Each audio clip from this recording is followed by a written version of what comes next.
Sud Radio, Osez entreprendre, Thomas Binet. Bonjour Thomas Binet. Bonjour Jean-Marie. Entreprenez, réentreprenez, on en parle tous les dimanches avec vous sur Sud Radio au programme aujourd'hui. Je vais vous raconter la saga Orangina et notre grand témoin Audrey Louaille, présidente de Croissance Plus, un réseau de 480 entrepreneurs. On va parler entrepreneuriat, création d'entreprise et transmission. Et on terminera justement comment lancer son entreprise, par où commencer justement. Et justement, c'est le plus important. Thomas, vous le disiez, commençons par la saga de la semaine. C'est en partenariat avec le magazine Entreprendre. Vous nous plongez dans l'histoire fascinante d'une marque que tout le monde connaît. On a grandi avec leur pub. Pourquoi est-elle aussi méchante ? Vous parlez d'Orangina. Oui, l'histoire d'Orangina est assez singulière. Il remonte à près de 90 ans quand même. Elle commence en 1936 avec un pharmacien espagnol. C'est en Algérie qu'il élabore une boisson à base d'agrumes avec une idée simple, capturer le goût naturel de l'orange. Il baptise sa création, sans l'accent, Narangina, ce qui signifie littéralement petite orange en espagnol. Effectivement. Alors comment la création locale devient un produit emblématique à l'échelle internationale ? C'est en 1951 qu'intervient un acteur clé dans cette histoire, Jean-Claude Beton. Ce jeune entrepreneur également installé en Algérie entrevoit le potentiel de cette boisson et décide de racheter la recette. Il rebaptise la boisson Orangina et surtout il innove avec ce que nous connaissons tous, la petite bouteille ronde avec sa surface granulée, inspirée de la forme d'une orange. Cette bouteille au design unique devient un symbole fort qui permet à la marque de se démarquer sur un marché alors dominé par des boissons plus classiques. Oui, c'est ça, une bouteille qui aujourd'hui encore est très reconnaissable. Alors comment Orangina a su s'imposer en France et au-delà ? Grâce à un marketing très astucieux. Dans les années 50 et 60, Jean-Claude Beton mise sur la communication et le marketing. Il associe la boisson à l'idée de vacances, de fraîcheur et d'exotisme, des concepts qui plaisent énormément dans la France d'après-guerre. Mais c'est véritablement dans les années 80 que la marque connaît un tournant majeur avec le célèbre slogan « Secouez-moi ». Ce message rappelle de façon ludique qu'Orangina contient de la pulpe naturelle et qu'il faut secouer la bouteille avant de la consommer. Ce geste est devenu un rituel pour les consommateurs, un élément distinctif qui fait encore la force de la marque aujourd'hui. Il faut bien secouer, sinon la pulpe elle reste Absolument. en bas. Dans les années 90, c'était ça. Alors un slogan qui a marqué les esprits, ça vous l'avez dit, c'est certain, mais que dire de la place d'Orangina sur le marché aujourd'hui ? Malgré la forte concurrence sur le marché des boissons, Orangina reste un acteur incontournable. La marque a su évoluer avec son temps tout en conservant son identité unique, ce mélange subtil entre authenticité et innovation. Aujourd'hui, elle appartient à un grand groupe japonais, Suntory. Mais l'âme d'Orangina, elle reste toujours la même, une boisson qui incarne le soleil, la naturalité et l'originalité. Et puis une marque très forte, parce que tout le monde visualise la bouteille quand on en parle, en fait, ça c'est vrai.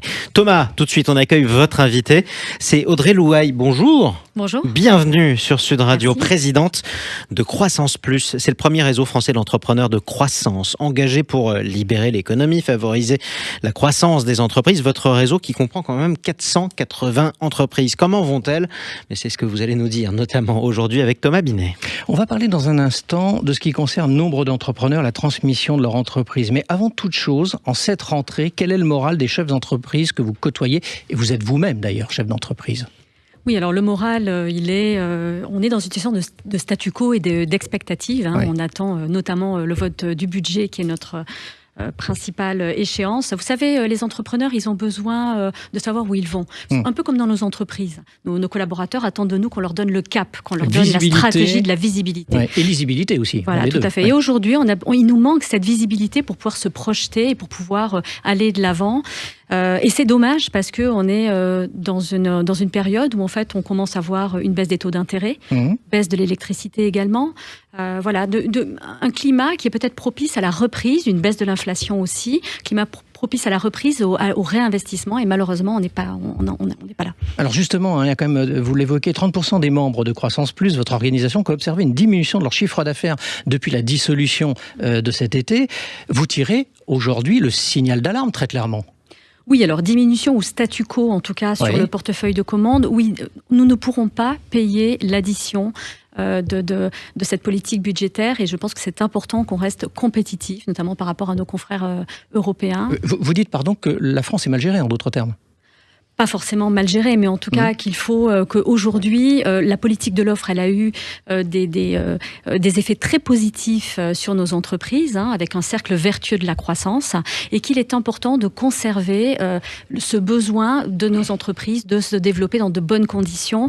Lorsque l'entreprise gagne, tout le monde doit y gagner, et que le meilleur moyen pour que nos collaborateurs gagne en pouvoir d'achat et évite le déclassement, c'est la croissance de nos entreprises. Voilà ce que nous disons. Rentrons dans le vif du sujet, si vous le permettez. La création d'entreprises est préférée à la reprise. Comment vous expliquez ça ? Je pense que probablement par une méconnaissance de ce qui est possible de faire. Aujourd'hui, sur les 10 ans, on cite le chiffre de 650 000 entreprises qui sont aujourd'hui, qui vont être à reprendre, et la moitié qui vont mettre la clé sous la porte. Alors, je vous interromps tout de suite, parce que ça, c'est très important. 650 000 entreprises, que nos auditeurs l'entendent bien, c'est le nombre d'entreprises qui vont être à céder dans les prochaines années. Et vous savez dès à présent que globalement, la moitié de ces 650 000 qui sont en survie. Peut-être qu'elles ne trouveront pas de repreneurs. Oui, tout à fait. Alors, il y a une problématique, c'est d'abord le vieillissement du dirigeant. Oui. C'est valable dans les PME, mais c'est surtout valable dans les ETI, donc dans les entreprises de taille intermédiaire, oui. Premièrement. Et le deuxième point, c'est que les entrepreneurs ne préparent pas suffisamment l'après et la succession de leur entreprise. Voilà. Et le troisième point, c'est qu'aujourd'hui, il y a quand même une fiscalité prohibitive sur la transmission des entreprises, notamment à ses collaborateurs. On parle beaucoup de la transmission des entreprises à sa famille. Il y a le pacte Dutreil qui est connu. Et il y a aussi la question de la succession, enfin de la transmission de l'entreprise à ses collaborateurs, donc avec cette possibilité voilà. Et aujourd'hui, malheureusement, la fiscalité est extrêmement lourde dans ce cas-là. Et puis surtout, il y a des problématiques de montant qui est trop restreint, notamment pour les ETI. Alors, je vous entends axer beaucoup votre réponse sur la fiscalité. C'est le seul sujet. Vous ne croyez pas que c'est un peu aussi un état d'esprit, la transmission ? On prépare bien sa retraite, hein, on le dit dans Oser investir tous les dimanches, oui. Globalement, mais on ne prépare pas forcément sa transmission quand on chef d'entreprise. C'est pas seulement une question de fiscalité, c'est peut-être une question d'état d'esprit aussi. Une question de peut-être une méconnaissance tout simplement oui. de ce qu'il est possible de faire. Je pense que c'est beaucoup ça. Aujourd'hui, regardez sur Internet et cherchez la reprise de société, vous verrez que la création d'entreprise et la reprise d'entreprise, c'est complètement mélangé. Or, c'est pas du tout la même chose. Créer Absolument. Une start-up et reprendre une boîte. Donc, je pense qu'il faut peut-être valoriser l'accompagnement. Qu'est-ce que l'on peut faire pour aider des collaborateurs à trouver des fonds d'investissement, à trouver des financements pour reprendre justement les entreprises. Voilà. Alors, on le dit jamais assez, mais on va le dire quand même ce matin. Il faut se rapprocher aussi de son expert comptable. C'est quand même un conseil dans ce domaine-là qui est celui qui connaît peut-être le mieux la vie de l'entreprise avec le dirigeant et qui peut essayer d'aiguiller justement sur cette facilité de transmission. C'est pas forcément la démarche des chefs d'entreprise d'en parler à leur expert comptable. Oui, c'est sûr. Là, sur ces entreprises-là, on est sur des entreprises de territoire, parfois ouais. Des industriels, des petits industriels qui animent, en tout cas, qui créent beaucoup d'emplois sur les territoires. Et effectivement, je pense qu'il est assez seul dans sa société. Et c'est peut-être aussi le rôle aussi des réseaux d'entrepreneurs de permettre de pouvoir échanger, de pouvoir justement créer, grandir ensemble et s'améliorer et trouver des solutions. Alors, on va essayer de trouver quand même les solutions. Justement, vous me proposez la transition. Quelles seraient les mesures à prendre pour faciliter ces transmissions et faire que la moitié des 650 000 entreprises trouvent repreneurs ? Meilleure communication essentiellement, tourner aussi, on a aussi BPI par exemple qui peut tout à fait Banque aider publique d'investissement. Voilà, qui peut tout BPI à fait France. Aider dans ces démarches-là. Et puis j'insiste tout de même des mesures incitatives fiscales pour aider la transmission gratuite ou payante des actions aux collaborateurs. Alors justement, c'est intéressant ce que vous dites parce qu'on a vu récemment la démarche de Duralex. Qui était dans une situation cataclysmique et qui vient d'être prise par leurs salariés en coopérative. C'est une autre forme, ça peut être intéressant à étudier ça aussi. Complètement, tout à fait. Je pense que la solution gagnante, c'est un mélange de reprise par les collaborateurs avec des fonds d'investissement et des partenaires bancaires. Et je pense que c'est un gage de confiance pour un fonds d'investissement d'avoir les collaborateurs aux manettes de la boîte. Qui, mieux que nos collaborateurs, est capable de porter la stratégie d'une entreprise, de bien la connaître? Il n'y a personne. Merci à vous. Merci d'être intervenu sur Sud Radio. Audrey Louaille, je rappelle que vous êtes la présidente du réseau d'entreprises Croissance Plus. Tiens, un autre sigle qu'on avait employé, ETI, entreprise de taille intermédiaire. Vous l'entendez souvent, chers amis. Ça veut dire une entreprise entre 250 et 4 999 salariés. Tout de suite, on explique quelque chose. Bruno, le spécialiste des fournitures et de l'équipement pour les professionnels, présente. Sud Radio, Oser entreprendre, Thomas Binet. Comment se lancer en toute sécurité? Thomas, on parle d'un sujet qui touche de plus en plus de personnes. Lancer son entreprise, vous avez une idée, une passion. Comment vous faites concrètement? La première étape, c'est de définir clairement son projet. Avoir une idée, c'est bien, mais il faut quand même savoir la préciser. Qu'est-ce que vous voulez offrir? À qui? Pourquoi est-ce que votre produit ou service se distinguerait des autres et comment? C'est ce qu'on appelle le positionnement. Une fois que vous avez clarifié cela, il est essentiel de faire une étude de marché.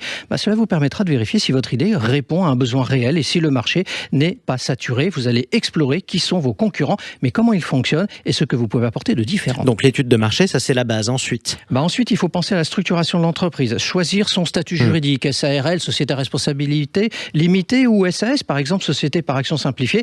Ce choix est important car il impacte la gestion de l'entreprise et vos responsabilités en tant que dirigeant. D'accord, mais après avoir choisi le statut, quelles sont les étapes? Il faut penser au financement, bien évidemment. Quel est son besoin financier et auprès de qui trouver cet argent? Vient ensuite la stratégie opérationnelle, c'est-à-dire comment on va organiser la production de nos services et produits, quels partenaires on va mobiliser, quels seront nos canaux de distribution. Tout doit être anticipé, la logistique, la gestion des stocks, bien sûr, et la relation client. Enfin, une chose essentielle, on ne doit pas oublier d'élaborer un plan de communication, se faire connaître pour que son savoir-faire soit reconnu. En toute logique. Merci beaucoup Thomas Binet. Restez dans les parages, on vous retrouve dans un instant. Maintenant qu'on a entrepris, on va investir notre argent. On parle de quoi aujourd'hui? On va parler de l'épargne. À tout de suite sur Sud Radio. Sud Radio, Osez entreprendre, Thomas Binet.